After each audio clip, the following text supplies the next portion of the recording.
반가워요. 무무랑 부동산의 무무입니다.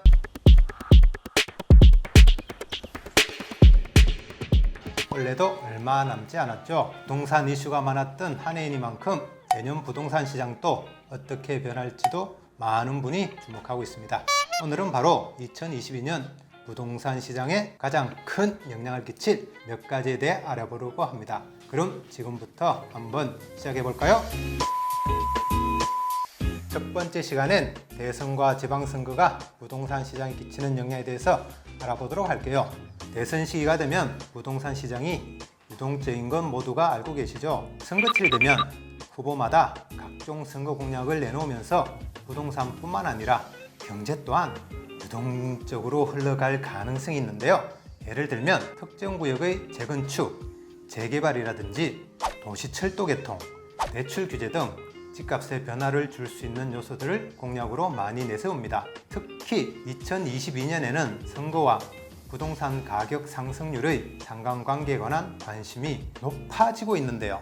어떤 정부에서 어떤 정책을 펼치는가에 따라서 정말 큰 영향을 받는 시장이 바로 부동산 시장이라고 할 수 있죠. 2022년에는 대통령 선거와 지방선거가 예정되어 있는 만큼 향후 부동산 시장이 어떻게 흘러갈지 관심이 높아지고 있습니다.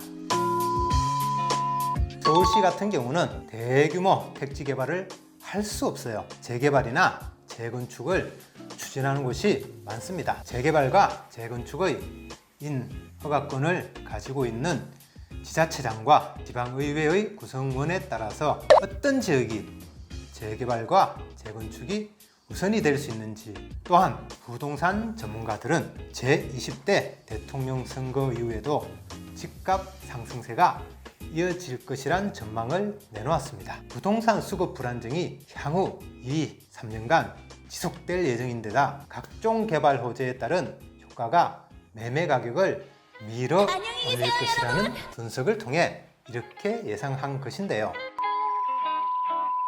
유력한 대선 후보들의 공통된 공약 1순위가 바로 거품을 없애고 가격을 안정시키겠다는 것인데요. 참여자들의 여론은 부동산 규제가 강하게 들어가면 집값이 결국 하락세로 들어갈 것이라는 의견과 부동산을 규제하더라도 시장을 이길 수 없다는 의견이 서로 대립하고 있습니다. 과거 부동산 시장은 5년 주기설, 10년 주기설이 있었고 부동산 시장은 특별한 세계적 이슈가 없으면 예측하기가 쉬웠는데 현재 부동산은 누구도 예측할 수 없는 혼란에 있습니다.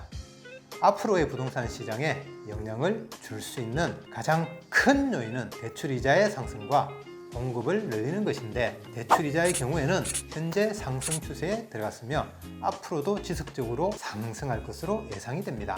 대출이자의 상승은 부동산 시장의 가수율을 막을 수 있는 가장 좋은 방법 중 하나입니다. 하지만 대출이자를 올리게 되면 대출을 통해 집을 매수해야 하는 사람들, 집을 정말 필요로 하는 무주택자들은 매수를 하지 못하는 문제가 발생하게 되고 현금이 풍부한 수요자에게는 또 다른 기회가 될 수 있기 때문에 문제가 될 수 있을 것 같네요.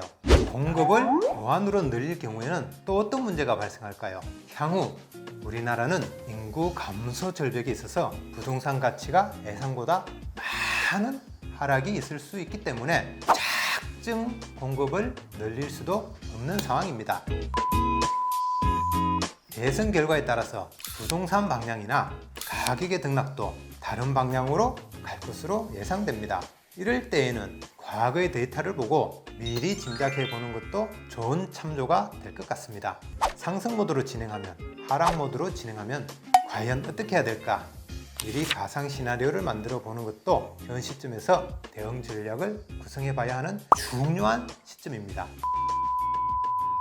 오늘은 얼마 남지 않은 2021년을 마무리하는 의미에서 내년 부동산 시장에 영향을 끼칠 요인 중 첫 번째인 대선과 지방선거 효과에 대해서 알아봤습니다. 궁금한 점이 있다면 댓글 달아주시고요. 구독과 좋아요 잊지 마세요. 안녕. 부부랑 부동산에 반대로 갔다 손 다시요. 보도록 하겠습니다. 안녕. 이상해.